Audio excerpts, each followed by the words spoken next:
Canal Congo Télévision, à la Chambre basse du Parlement. La session extraordinaire inaugurale de la nouvelle législature s'ouvre ce lundi 29 janvier 2024. Qu'en est-il de cette session d'ouverture qui sera présidée par le secrétaire général de l'administration de cette Chambre basse du Parlement, John Mukadi, signe ce reportage.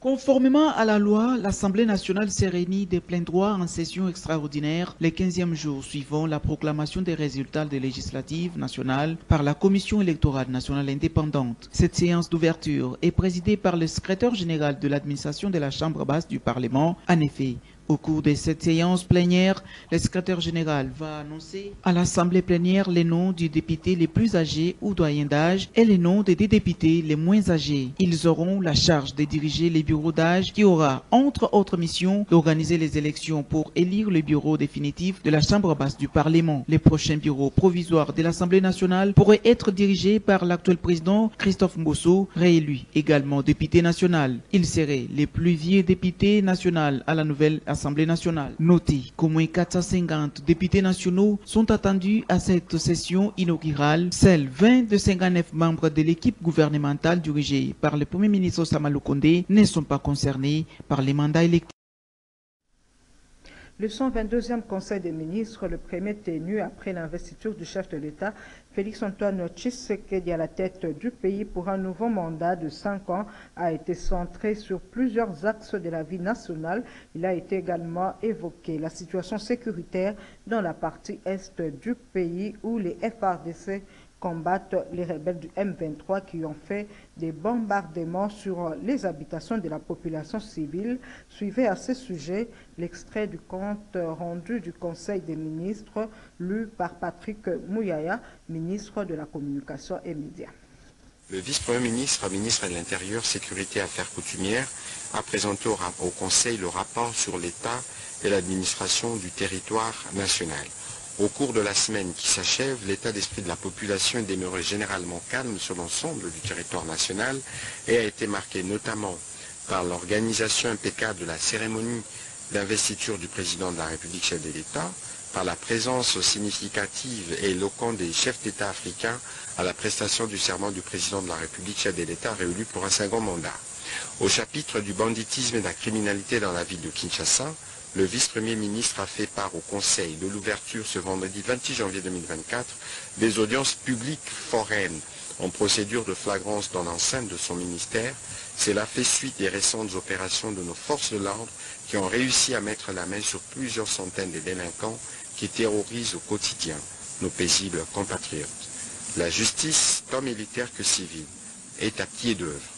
Il est question de mettre fin à ces fléaux du banditisme urbain et de la criminalité qui connaissent une courbe ascendante. En complément au rapport du vice-premier ministre, ministre de l'Intérieur, le vice-premier ministre, ministre de la Défense a fait état de la situation opérationnelle du pays sur les différents fronts. Dans les territoires de Rutshuru particulièrement, il a été signalé les recrutements forcés des jeunes par les terroristes M23 RDF, ainsi que la perpétuation des différents assassinats et massacres qui continuent de faire en rencontrant évidemment la résistance de patriotes Ouazalendo. Le vice-premier ministre, ministre de la Défense nationale, a rassuré que les forces armées de la République démocratique du Congo restent déterminées à rétablir la paix et la sécurité ainsi que restaurer l'autorité de l'État. Dans la partie ouest, il a été constaté un regain d'activisme des insurgés Yakadi Mobondo. Les causes de la persistance de ce phénomène ont été passées en revue et des dispositions idoines ont été prises quant à cela. Et puis le président de la République, Félix-Antoine Tshisekedi, a appelé tous les Congolais à s'unir derrière l'équipe nationale de football qui joue ce dimanche un match capital des 8e de finale de la CAN Côte d'Ivoire 2023 contre l'Égypte afin que les Léopards se qualifient en quart de finale. Il a dit au cours de la 122e réunion du Conseil des ministres tenue à Kinshasa vendredi 26 janvier 2024. Patrick Mouyaya nous en dit un peu plus dans cet extrait du compte rendu du Conseil des ministres. Avant de clôturer le Conseil des ministres, le président de la République a donné la parole au ministre des Sports, pour faire le point de l'état moral de nos léopards football à 48 heures du match déterminant de confrontation directe avec les pharaons d'Égypte dans le cadre de la Coupe d'Afrique des Nations qui se déroule en Côte d'Ivoire. Il a rassuré que les morales des joueurs, de l'entraîneur et de tous les staffs est au zénith et que l'équipe est bien sereine et poursuit ses entraînements sous l'encadrement du coach. Le président de la République a aussi voulu s'enquérir de la situation et des dispositions mises en place pour soutenir les supporters qui ont fait les déplacements de la Côte d'Ivoire pour être aux côtés de notre équipe nationale durant ces matchs. Un échange a été ouvert et de manière unanime, les membres du gouvernement ont salué la qualification des léopards.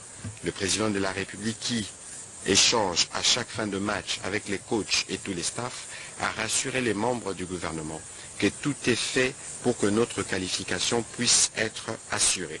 C'est ainsi qu'il a lancé un appel à tous les Congolais pour que dimanche nous puissions être tous mobilisés pour soutenir notre équipe nationale pour ce match qualificatif des quarts de finale. Félix Tshisekedi prendra part du 28 au 29 janvier 2024 à Rome, en Italie, au sommet Italie-Afrique sur invitation de la chef du gouvernement italien. Nous y reviendrons. Les gouverneurs de Kinshasa, Équateur, de la Mongala et de la Tchouapa ont été réhabilités par le vice-premier ministre de l'Intérieur, Peter Kazadi, qui les avait suspendus de leurs fonctions après avoir été cités et écartés par la CENI, notamment pour fraude électorale et détention illégale des machines à voter. Peter Kazadi explique sa décision dans le souci de pérenniser la tranquillité et la paix sociale en attendant l'évolution de la procédure judiciaire. Le point avec Gisèle Toukou. Le vice-premier ministre, ministre de l'Intérieur, a décidé de lever la suspension qui pesait sur 4 gouverneurs de province de la RDC qui avaient été suspendus le 11 janvier 2024 sur demande du procureur général près la Cour de cassation qui avait ouvert une instruction à charge de tous les 82 candidats accusés de fraude électorale après le scrutin du 20 décembre 2023, les accusant notamment de favoriser le vandalisme des kits de vote dans leurs provinces respectives. La CENI avait ainsi annulé les suffrages exprimés en leur faveur. Ainsi, dans un télégramme adressé au gouverneur de la ville de Kinshasa, Jean-Tini Ngobila, à celui de l'Équateur, Bobo Boloko, au gouverneur de la Tchouapa, Pancras Bongo, à celui de la Mongala, César Lumbaya, ainsi qu'aux 2 vice-gouverneurs de la Tchouapa et Kasaï centrale, Peter Kazadi leur a signifié qu'ils étaient désormais autorisés à reprendre leurs fonctions provinciales, à condition de ne pas faire obstruction à la procédure judiciaire en cours face au recours qu'ils avaient déposé devant la Cour constitutionnelle. Cette décision précise Peter Kazadi vise à préserver la tranquillité et la paix sociale alors que les élections restent source de tensions dans plusieurs provinces du pays. L'annonce de la levée de la suspension de gouverneurs accusés de fraude électorale a déclenché des réactions mitigées au sein de la population congolaise. Si certains saluent la décision comme un cap vers la réconciliation et la stabilité politique, d'autres par contre expriment leur mécontentement estimant que cela affaiblit la confiance envers le système judiciaire et compromet l'intégrité du processus électoral. Quelques instants après la réhabilitation du gouverneur Bobo Boloko, 3 ministres de son gouvernement ont démissionné. Ils ont ainsi manifesté leur désapprobation vis-à-vis à la décision du vice-premier ministre de l'Intérieur, Peter Kazadi. Le rôle à jouer par les conseillers communaux dans les entités décentralisées en RDC n'est pas connu par la majorité de la population congolaise. Intellectuels, tout comme les moins instruits, ont du mal à expliquer exactement le rôle des conseillers municipaux. Interrogé à ce sujet, le professeur en droit Jacques Joly explique. La ville de Kinshasa est composée de 24 communes et ces 24 communes constituent les entités des bases de ce qu'est la ville de Kinshasa. Mais la ville de Kinshasa n'est pas une municipalité comme tous les autres chefs-lieux de province qui sont, ces villes-là, chefs-lieux de province, seront dirigées par de maires adjoints assisté des conseils urbains et des conseils exécutifs urbains. Vous voyez, Kinshasa est dirigé par un gouverneur de la province, élu par l'Assemblée provinciale, et ces gouverneurs de province, comme dans toutes les autres provinces, disposent d'un gouvernement provincial qui est responsable devant l'Assemblée provinciale. Donc, c'est ça la spécificité, la particularité de la ville de Kinshasa par rapport aux autres chefs-lieux des provinces qui, eux, ces chefs-lieux de province, sont dirigés par de maires élus par les conseils urbains de ces villes-là. Il existe dans la Constitution, au niveau de l'article 181, il est institué une caisse nationale de péréquation. Et cette caisse nationale de péréquation est alimentée par les trésors publics à concurrence de 10% de la totalité de recettes à caractère national revenant à l'État chaque. Mais cette institution tarde à se mettre en place. Parce que c'est en fait une caisse ou une banque publique d'investissement qui, avec les FPI et les autres, qui doivent aussi muter, permettre aux entités décentralisées d'accéder aux finances qui peuvent leur permettre de lancer alors ces programmes, comme nous avons dit, de drainage, d'éclairage.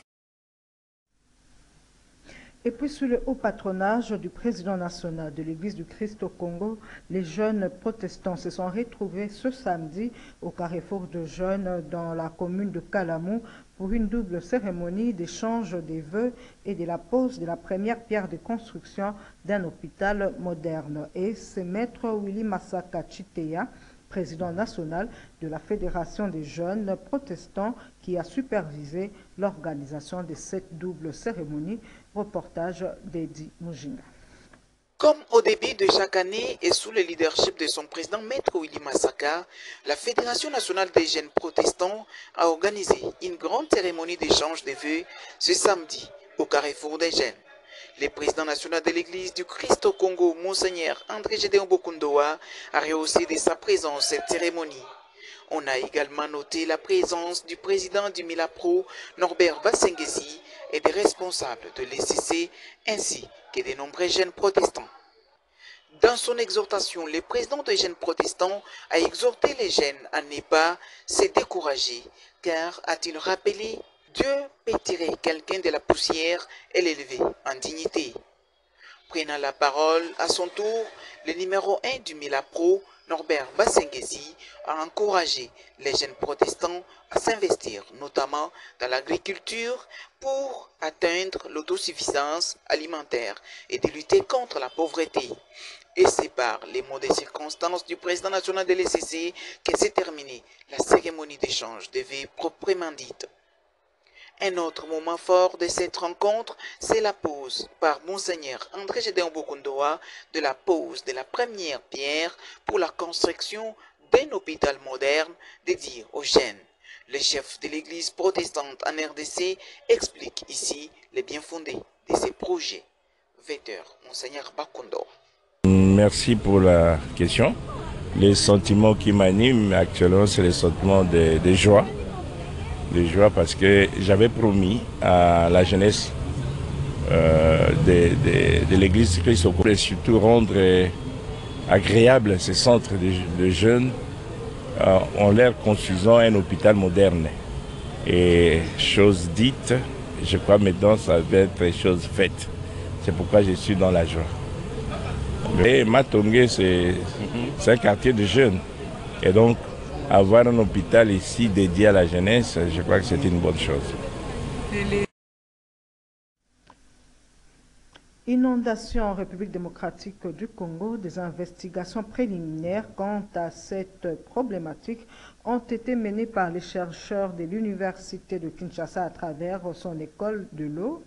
Ainsi ont-ils affirmé que la RDC est une région prédisposée à vivre les inondations d'où l'importance de mettre en place un plan d'action de gestion intégré. Suivait tour à tour le professeur Raphaël Chimanga, expert en question de l'eau, ainsi que le professeur Jean-Marie Kaimbe, recteur de l'Université de Kinshasa. La RDC est un pays prédisposé aux catastrophes et a déjà connu plusieurs inondations. La grande différence est que les pluies enregistrées en 2023 sont inférieures aux pluies de 1961, l'année où les inondations avaient atteint presque le même niveau. Tels sont les résultats des investigations préliminaires initiées par l'Université de Kinshasa. Dans un futur proche, nous allons assister à ce phénomène d'inondation. Faudra-t-il que nous continuions à pleurer les gens chaque année, pleurer nos morts? J'ai dit, la vie humaine est précieuse, il faut la protéger. Nous devons nous investir pour protéger les vies humaines aux catastrophes dues aux inondations, protéger les biens, protéger les investissements. Et cela est possible. C'est que avec ce que nous venons de présenter, c'est que nous voyons qu'il y a des sites qui sont vulnérables. Nous voyons qu'il est important que nous puissions mettre en place un plan d'action opérationnel de gestion intégrée des inondations qui va prendre en compte plusieurs actions prioritaires. Nous serons désormais et toujours présents et nous ferons entendre notre voix auprès des décideurs qui se sentiront aujourd'hui traqués absolument par le monde universitaire et la population tout simplement. Voilà un premier exemple où réunis au niveau de l'université les différents experts dans la question de l'eau. Nous avons à l'université de Kinshasa aujourd'hui une école de l'eau qui s'occupe également des questions du bassin du fleuve Congo. Il faut que cette école de l'eau réponde aux questions qui concernent l'eau, les inondations en premier, et l'urbanisation, etc. nous concerne. Notez que ces investigations préliminaires ont été menées dans différents sites de la ville de Kinshasa, notamment Karigrès, Rivière Bichaku-Chaku, le port public de Lunatra, Osesendolo, Massavko, Chani Metal, Port Yaki et autres. Décès à Kinshasa de l'artiste et musicien Tchaka Congo, de son vrai nom, Edmond Langu Massima. Il était plus réputé pour son action en faveur de l'amélioration des conditions sociales des artistes, initiateur de l'ASBEL, artistes en danger, découvrant le parcours de l'illustre disparu. De son vrai nom, Edmond Langu Massima, Tchaka Congo a tiré sa révérence vendredi au centre de santé TVC médical dans la commune de Ngiringiri, des suites d'une maladie à l'âge de 67 ans. Il était réputé pour son action en faveur de l'amélioration des conditions sociales des artistes. Coordonnateur de l'ASBEL Artistes en danger, Tchaka Congo s'était donné la mission de plaider la cause des artistes en situation dangereuse. Il a réussi à impliquer la nation pour venir en aide à de nombreux artistes et pour un enterrement digne de ceux décédés, notamment Madidou System, Papa Wemba, Pouloulou, Defao, Didi Kikambal. Tchaka Congo a aussi lutté pour la reconnaissance nationale des artistes ayant fait l'honneur à la RDC par leurs œuvres. Il a plaidé en faveur de la rebaptisation de certaines avenues au nom, entre autres, de Taboulaye Rochero, Lutumba Simaru et Pépé Kale. Jadis baptisé Tchaka Congo, a marqué les esprits avec la sortie en 1990 de la chanson Démocratie, diffusée au quotidien avant le journal télévisé sur la chaîne nationale et la retransmission des travaux de la conférence nationale souveraine. Ancien protégé de l'État Bembo, Tchaka Congo s'est produit en 1994 au festival Ngomo Africa aux côtés des Manu Dibango, Aïcha Kone et autres. En début des années 2000, alors que les musiciens ont décidé d'enterrer leur hache de guerre et de se réunir au sein de l'Union des musiciens congolais, UMICO, Tchaka Congo en devient le responsable des affaires sociales. L'artiste s'en va et laisse derrière lui d'immenses défis quant à la reconnaissance des droits des artistes. Que son âme repose en paix. Ainsi s'achève cette grande édition du journal sur Canal Congo Télévision. Merci de l'avoir suivi.